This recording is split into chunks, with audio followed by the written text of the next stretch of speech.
हरिओम. आज शनिवार 18 मे 2024. सद्गुरू ब्रह्मचैतन्य गोंदवलेकर महाराज आज आपल्याला प्रवचनातून सांगणार आहेत की वृत्ती ही भगवंताच्या ठिकाणी स्थिर करावी. ऐकूया. माझा देह परमार्थाच्या आड येतो हे म्हणणे खरं नाही. तो मदत करतो किंवा आड येतो या दोन्हीत विशेष तथ्य मानू नये. माझी वृत्ती कुठे गुंतते ते पाहावं. भगवत भजनात दिवस घालवावा असं वाटू लागलं, पण संगत मिळाली खेळ खेळणाऱ्यांची, तेव्हा त्याचं मन कशाला मोडा असं म्हणून खेळू लागला. भगवंताच्या स्मरणात राहण्याच्या वृत्तीपासून ढळू लागला तर मग कसं होणार? आईने आजवर खस्ता खाल्ल्या, लहानाचं मोठं केलं. तीच आई लग्न झाल्यावर विषयाच्या आड येऊ लागली आणि म्हणून वैऱ्यासारखी वाटायला लागली. वास्तविक दोघांच्याही देहात फरक होण्यासारखं असं काहीच झालं नाही, पण वृत्तीत बदल झाला. विषयातच मी गुंतून राहू लागलो. याला काय करणार? मी सुखी कशाने होईन हे आपण आपल्या कल्पनेनेच ठरवलं, पण या जगात पूर्ण सुख किंवा पूर्ण दुःख असं काही आहे का? जे खरं असेल किंवा खोटं असेल याची आपल्याला खात्री नाही. त्या बाबतीत आपण रिकामेच कल्पना करीत बसतो.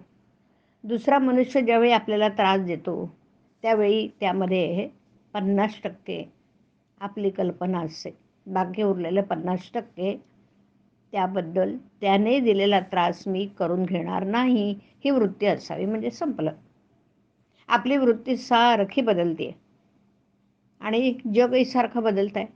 त्यामुळे अमुक परिस्थितीमुळे सुख आणि किंवा अमुक परिस्थितीमुळे दुःख हे वाटणं खरं नव्हे. कारण सुखदुःख अस्थिर आहे ना. शास्त्रांचे नियम हे वृत्तीला स्थिर करतात. भजन, पोथी वाचन, मंदिर बांधणं वगैरे गोष्टी जर वृत्ती सुधारण्यासाठी न केल्या तर ती नुसती करमणूक होते. त्यापासून खरा फायदा होत नाही. आगगाडी रोज काशीला जाते, पण तिला काही काशी यात्रा घडत नाही. यात्रा घडते त्यात आत बसलेल्या लोकांना. गंगा स्नान, विश्वेश्वराचं दर्शन वगैरे आतल्या लोकांना घडतं ना. अगदी त्याचप्रमाणे देहाने नुसता पूजापाठ वगैरे करून परमार्थ घडत नाही. आपली वृत्ती भगवंताच्या ठिकाणी चिकटली पाहिजे. भगवंताचं रूप सारखं समोर ठेवता येणार नाही. अगदी बरोबर. पण त्याचं रूप लक्षात आलं नाही तरी आपण त्याचे नाम घेतो हे लक्षात राहिलं तर वृत्ती सुधारेल. आपल्या डोळ्यात अगदी बारीक कण गेला तरी तो खुपतो. त्याहीपेक्षा वृत्ती ही सूक्ष्म असते आणि ती भगवंतालाच कळते. म्हणून त्याच्यापाशी लबाडी चालत नाही. विषयाचा भोग आला असता जो त्यामध्येच गुंतत नाही त्याच्यावर भगवंताची खरी कृपा झाली हे समजावं.